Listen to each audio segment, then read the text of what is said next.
quiero que avancemos justamente porque hay más casos, y hay casos que son impactantes que hablan, Salfate, de la negligencia al momento de la investigación.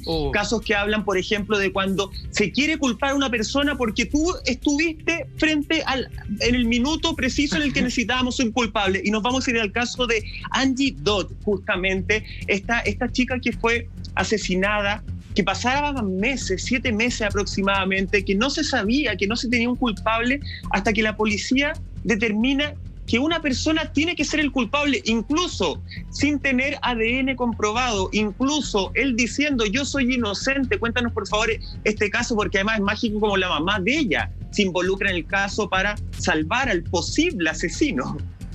A ver, aquí lo importante de este caso, y que va a dar mucho para discutir, es a veces con la premura que muchos les prefieren ir cerrando investigaciones y casos y agarrar al primero que tiene cara para ellos de malo y finalmente, digamos, decir, pasemos la página a realmente investigar como corresponde y que la verdadera persona que es culpable de un delito sea apresada y pague como corresponde. Y en este caso, así que es un ejemplo de humanidad impresionante, es la propia mamá de la víctima quien empuja la situación para que sea justicia, para que no sea culpable alguien que es inocente y que den finalmente con el paradero del real responsable. Tenemos de la BBC el siguiente titular que lo resume todo de la siguiente manera: la conmovedora, y eso es, la conmovedora historia de cómo una mujer, madre, y el hombre preso, un hombre que ya estaba detenido, así como que lo obligaron a inculparse por la muerte de su hija, se unieron para atrapar al verdadero asesino. Aquí es cuando la verdad surge a propósito del trabajo en conjunto de un falso detenido y de una mamá que es víctima también de la violación y asesinato de su hija, para finalmente dar con una verdad que el sistema de investigación no tenía, pero la menor intención. Quiero hacer finalmente entender hasta qué punto se empujó a este joven que ya lo habían condenado, de apenas 19 años, llamado Christopher Tapp, que simplemente lo forzaron a que él se declarara culpable y dijera lo que dijese, todo apuntaba para él. ¿Qué es lo que dice acá con respecto a Michael Heavy, que es un juez jubilado, fundador de Jueces para la Justicia? La fuente de la BBC dice lo siguiente: llegaron a manipularlo para creer que él estaba reprimiendo los recuerdos de haber estado en el momento del crimen. En una ocasión, un detective le sugiere que pudo haber borrado los recuerdos debido al trauma. Aquí hubo un lavado de cerebro y una manipulación a gran escala. Es algo horrible. Y Carlos, te sumo otros antecedentes. De hecho, se habla de que en el curso de 3 semanas, él fue interrogado 9 veces, sometido a 7 pruebas de detección de mentiras, y sus abogados más tarde afirmarían que estuvo más de 100 horas bajo interrogatorio. Esto es algo, perdón el término, pero ¿es normal esta cantidad de interrogatorios a una persona que te dice, oye, no estuve ahí, no conozco, el ADN no es compatible? No, este es el típico caso que lo que estábamos conversando recientemente. Acá la policía trató de imputar a una persona. Recordemos que este fue en el año 1996. No es los mismos conocimientos que se tienen ahora y es diferente. Y ellos han ido evolucionando en base a esto. Pero lamentablemente vemos estos casos que se van repitiendo. Este es un joven que iba al colegio, no tenía una casa fija, sino que era un tipo, vivían en el lugar donde vivían, en Idaho Falls, era una ciudad de aproximadamente 50.000 personas. Pero es imposible, no hay nada en ninguna parte del mundo, es aceptable un medio de prueba de esas condiciones. Tener una persona por más de 100 horas de interrogatorio para lograr una confesión es totalmente ilógico. Los polígrafos, los detectores de mentiras, no es evidencia científica, no están reconocidos científicamente por nadie, no es un medio de prueba. Entonces, la gente que aún todavía cree en los polígrafos está bastante equivocada y muy lejos de la realidad. Eso es lamentable. Carlos, perdona. Yo creo que mucho, no solamente yo, mucha gente en su casa debe tener la impresión que el interrogatorio, este típico juego que aparece en las películas del policía, el policía bueno, el policía malo, lo que busca en el fondo es quebrar a la persona para que pueda entregar su testimonio, para que ayude al caso. ¿cuánto es más o menos el promedio que tendría que estar alguien en un interrogatorio para que después de un tiempo diga, sabes que yo soy culpable? Porque 100 horas, claro, parece excesivo, pero tiene que haber una media en donde una persona es capaz de quebrarse para asumir su culpa, ¿no? Claro, el caso de él es súper especial porque a él lo llamaron como testigo que ayudara a la policía, porque él conocía al policía que lo estaba interrogando. Él iba a dar clases a la escuela donde él iba y le hablaba sobre seguridad de tránsito y cosas así, como cualquier carabinero va a los colegios. Wow. Entonces llega este policía y le dice, oye, ¿tú sabes sobre tal persona que tenemos sospechas sobre él? No, yo estuve con él siempre, es un amigo que estaban en un lago. De hecho, estaban en un lago en el momento de que ocurrió el homicidio. Y lo empiezan a apretar, lo empiezan a interrogar, empiezan a cambiar estos temas. Y cuando la persona pasa a ser sospechoso, el policía debe notificarlo y decir, ¿sabes qué? Tú eres sospechoso de esto. Tiene el derecho, por supuesto, no está detenido, pero debe él pararse e irse en cualquier minuto porque él no está detenido. Claro. Si estuviese detenido, necesita estar con un abogado al lado. Entonces, se vulneraron absolutamente todos los derechos. Había ADN en el cuerpo de la víctima porque fue violada y asesinada y apuñalada muchas veces, y había ADN del autor del crimen. Y aún así el ADN no estaba y no daba relación con este sospechoso, pero aún así la policía siguió adelante. Entonces el tipo lo plantaron y dio 6 declaraciones diferentes hasta que ocuparon la que le sirvió, ¿no? Claro. A ver, Carlos, para poder entender eso, quiero hacerte 2 preguntas. Primero, ¿por qué pasa eso? Esa desidia por parte de la policía tiene que ver con que mientras más casos resuelven, más posibilidades tienen de ascender esos policías a mejores puestos, por ejemplo, claro. Y por eso también la celeridad de poder ir cerrando casos. Eso es lo primero, y te dejo planteado al tiro lo siguiente. Acá la madre de la víctima juega un rol clave, porque es ella quien se da cuenta que este chico, al cual habían imputado y luego puesto en prisión, era completamente inocente. Así que vayamos por partes. A ver, sí, depende de las policías. Perdón, depende de las policías. Y recordemos que en Estados Unidos hay policías federales, estatales y locales. En este caso la policía local. Era un pueblo es una ciudad de 50.000 personas donde todo el mundo se conoce. Es muy parecido a lo que vimos con el caso del Golden State, el asesino serial del Golden State, un par de episodios atrás. Entonces acá la gente todo se conoce y la policía, por supuesto, jamás se había visto enfrentado a un caso como este. En la ciudad nunca había pasado algo así, un crimen tan horrendo como este. Entonces la policía no tenía tanto conocimiento de investigación. Hicieron, si bien es cierto, recolectaron la evidencia de forma óptima y gracias a eso se pudo resolver el caso. Pero investigativamente ellos trataron de cerrarlo lo más rápido posible por la presión. La mamá iba siempre todos los días a preguntar qué es lo que pasaba. Entonces pillaron al típico joven en situación de calle, un par de amigos que les gustaba el alcohol y andaban en la calle. Ya, tráigalos para acá, perfecto, esto no van a reclamar, no van a tener plata por un abogado, nadie les va a creer. Ellos fueron y los plantaron en el caso. Claro. Ahora, imagínate que este muchacho estuvo 20 años de presidio, en donde él creía que obviamente ya no tenía vuelta atrás, ya no confiaba en nadie. Imagínate, ¿a quién le iba a preguntar si el mismo sistema que lo encarceló a sabiendas, injustamente, con un trabajo muy mal hecho, la verdad es que ya estaba entregado a su suerte? Sin embargo, la madre de la víctima comenzó a operar, ella misma lo indica, como un instinto poderoso, donde ella perfectamente, por calmar su corazón, para poder dormir bien de en adelante, al tener una persona apresada, dijo, pero que saben, él no puede ser él, y comienza a hacer una alianza. Y el primer movimiento que hace esta mujer es encontrar el perfil genético a partir de la muestra encontrada en la escena del crimen de su propia hija, en donde ahí estuvo el verdadero culpable, y comienza esta búsqueda genética que tú la otra vez la explicaste con pizarra de maravilla en estos sitios web de genealogía, en donde dicen quién puede o de dónde proviene alguien con tal código en esta muestra genética. Entonces dicen, esta persona indudablemente tiene como tatarabuelo a tal persona y tiene que ser de ahí. Y de ahí comienza, obviamente, del año 2017 para adelante, que incluso comienzan a liberar a este joven detenido, aún no todavía exonerado, a generar, obviamente, esta liberación de información, y con el paso de los años, finalmente terminan dando, gracias a una experta en ADN, quién es finalmente el verdadero culpable. Christopher Tapp, ya a esta altura de 43 años, dijo algo, después de 20 años, cuando lo logran liberar gracias a la investigación de la mamá, él dice: es una nueva vida, es un nuevo comienzo, un nuevo mundo para mí, y voy a disfrutar cada día. Lo mismo que dice cuando antes había declarado que él pensaba que ya no había futuro ni destino para él, ya no confiaba en nada ni nadie.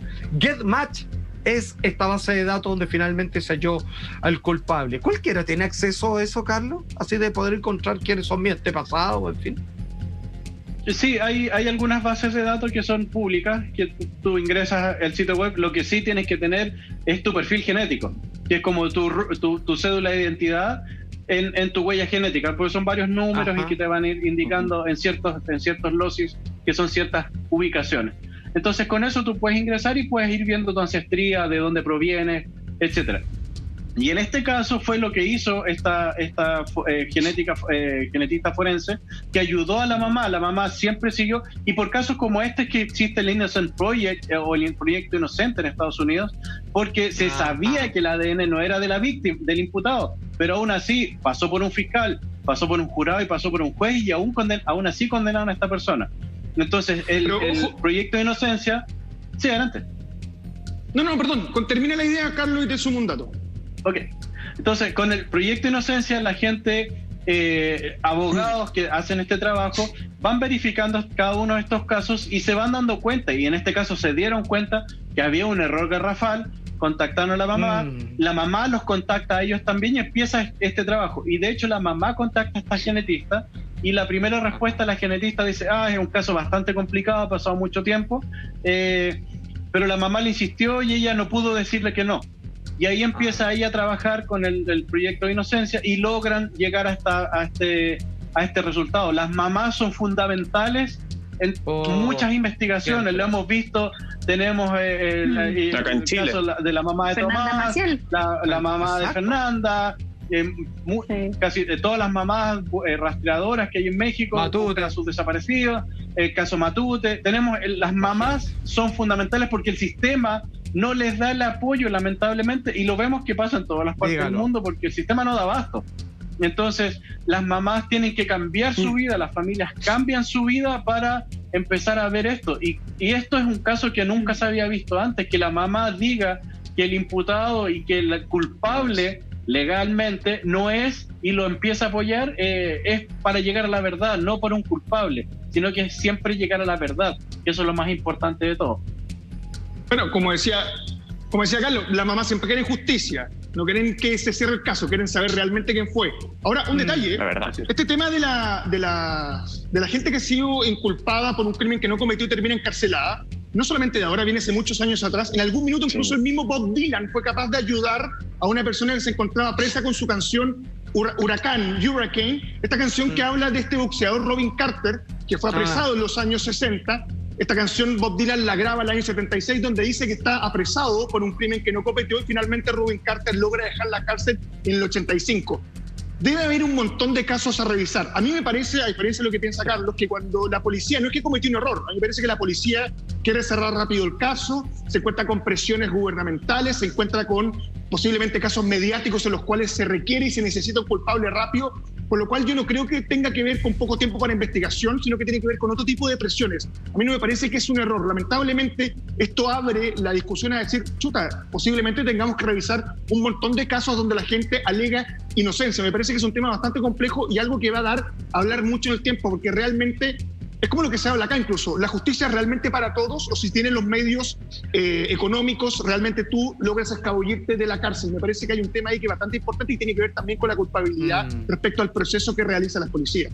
Y parece que siempre se resume lamentablemente en que el dinero es lo que está pesando justamente ahora. En este caso, Carlos, estamos hablando de una mujer que se la jugó, que fue a este sitio que tú nos explicabas magistralmente la otra vez, que subió la información y así llegaron justamente a dar con el responsable, con el verdadero culpable, hace no poco tiempo, o sea, hace muy poco tiempo. De hecho, estamos hablando tras búsqueda de familias en distintos lados, se encontró el culpable, que lo estamos viendo, lo vamos a ver ahora en pantalla. Él es Ryan Drapes, justamente. Ahí está. Ryan Leitz. Oye, lo encontraron en el 2018, fue encontrado viviendo en una localidad cercana justamente a la ciudad en cuestión. Ahora, la pregunta es, ¿quién le regresa a TAP los 20 años que pasó en la cárcel? ¿Quién le regresa a todas las otras personas la mitad de su vida?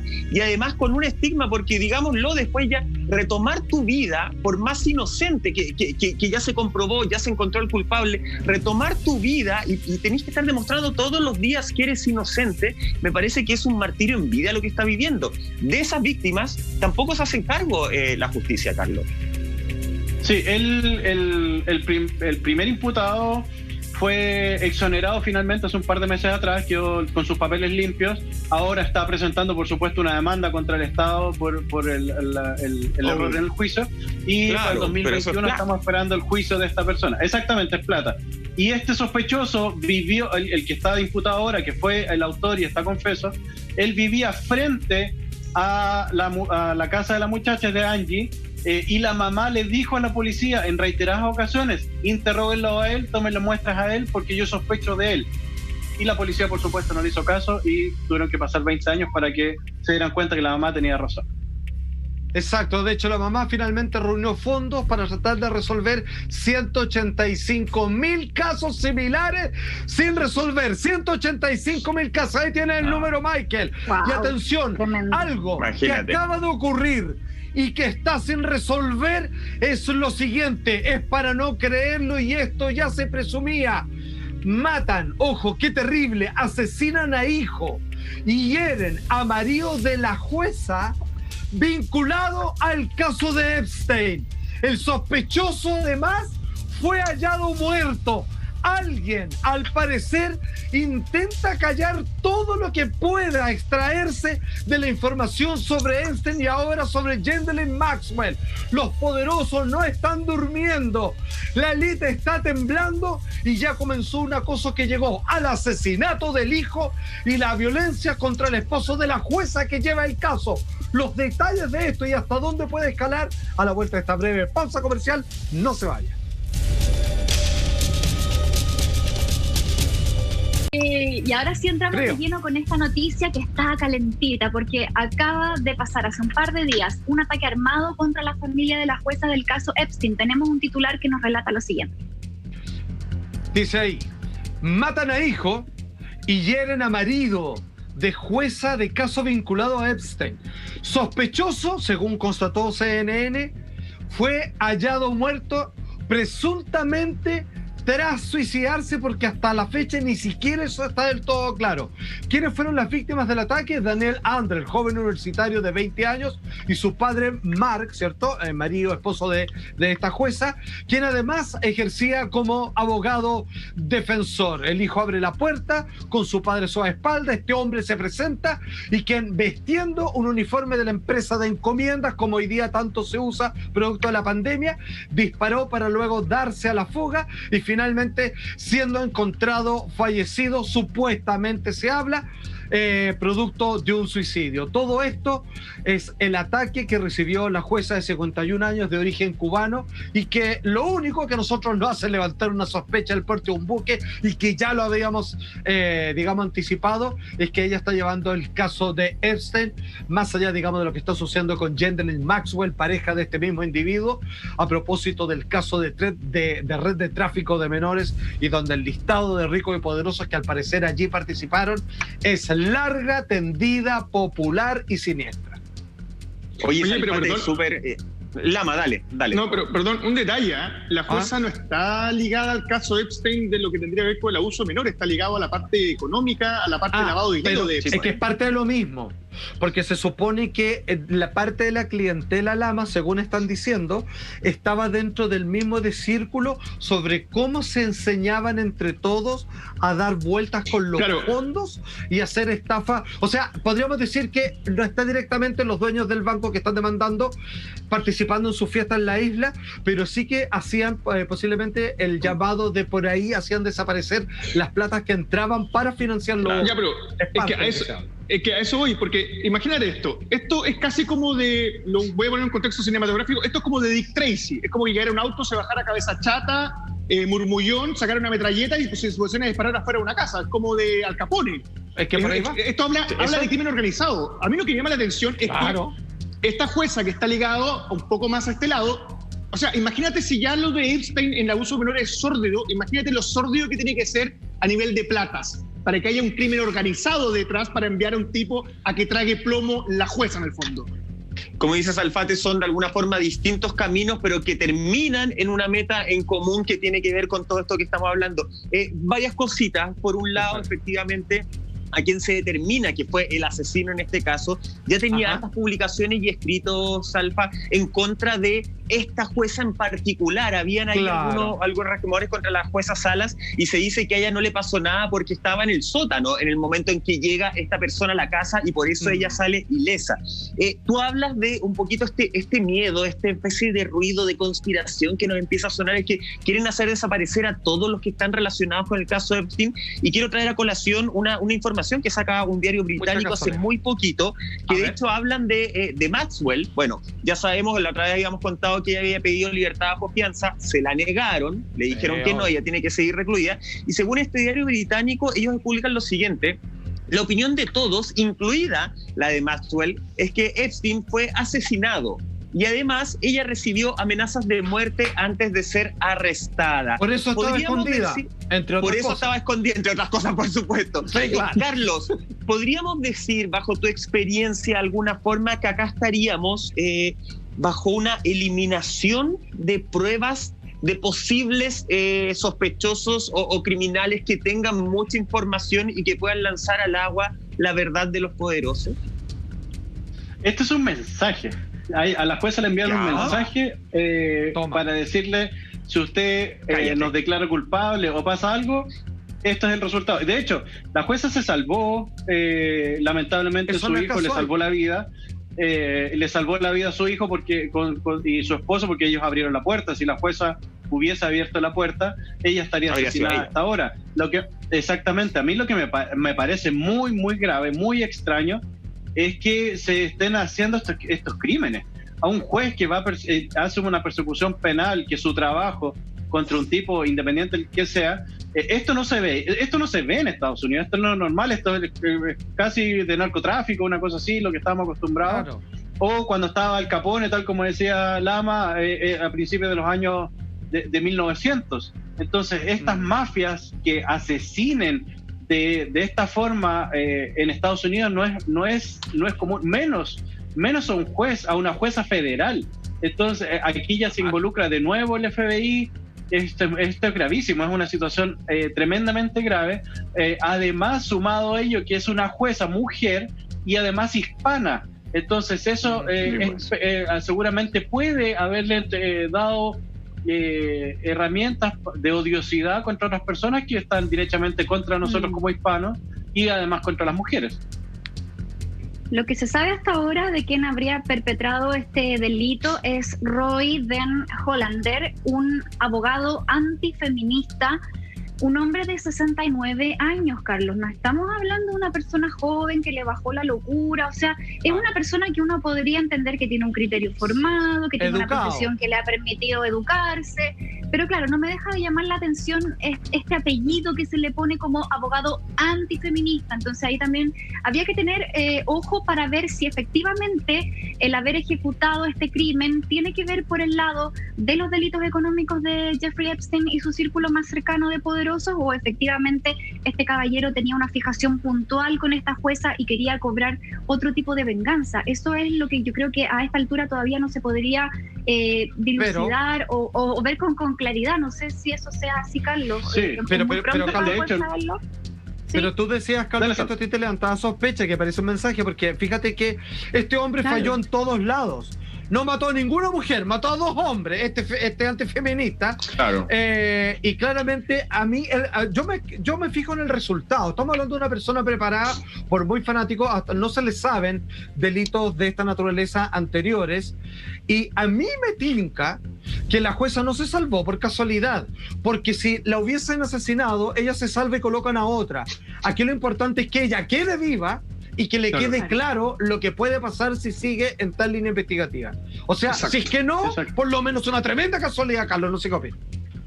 Exacto, esto es un mensaje. Y es lo que no se sabe si este abogado que comete este crimen está involucrado o no en los hechos que la jueza está investigando, porque puede que esté involucrado. Está dentro del perfil de todo, está dentro del perfil, dentro de toda la gente que participa en esta red de prostitución infantil y todo lo que está involucrado con Epstein. Entonces tenemos que saber, seguramente lo vamos a ir sabiendo a medida que vayan corriendo los días y se vaya sabiendo más de la investigación, pero estos supremacistas, esta gente que es fanática, independiente que sean profesionales o que tengan muchos estudios, está viendo cada vez más, especialmente en los Estados Unidos, y se están generando estos problemas. Lo vimos con diferentes hechos que han ocurrido en Estados Unidos últimamente, pero esto es un hecho muy grave, muy puntual, con una jueza que está llevando una causa muy puntual, de una persona muy puntual, y que además hay muchos poderosos involucrados. Entonces yo no descartaría que el abogado estuviese involucrado en eso. Si es que se suicidó, a lo mejor lo suicidaron. Tampoco lo descartaría. Eso es. Maestro, qué bueno que lo dice. Ahora, ojo, esto no es lo único que se sabe en términos de antecedentes, porque si bien vamos aclarando las cosas, esta jueza que fue atacada, que hoy día está con vida, que no le pasó nada, pero que asesinaron a su hijo, mal herido a su esposo, y que el autor más encima, al parecer se quitó la vida, no sé cuál era el acuerdo que tenía con quienes trabajó en esta misión suicida prácticamente, la verdad que esto no queda acá.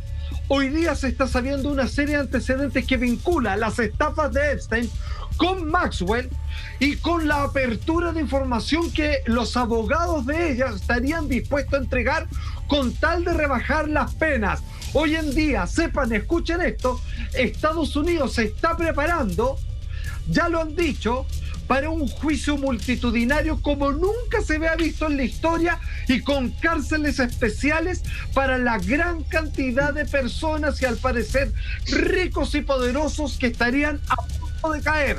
¿El príncipe Andrés está en ellos? La respuesta a la vuelta de esta breve pausa comercial.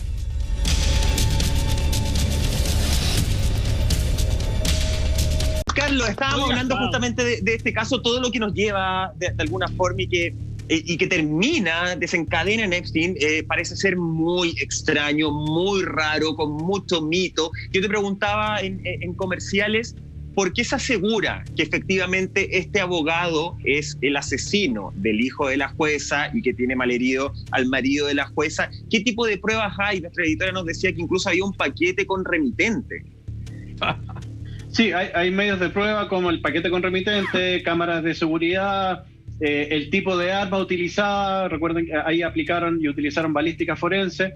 Entonces, toda esa información va sumando, seguramente donde se mata a esta persona, algún vecino escuchó el disparo o él pudo haber llamado a la policía para avisar. Es un suicidio, supuestamente. Entonces, tenemos que...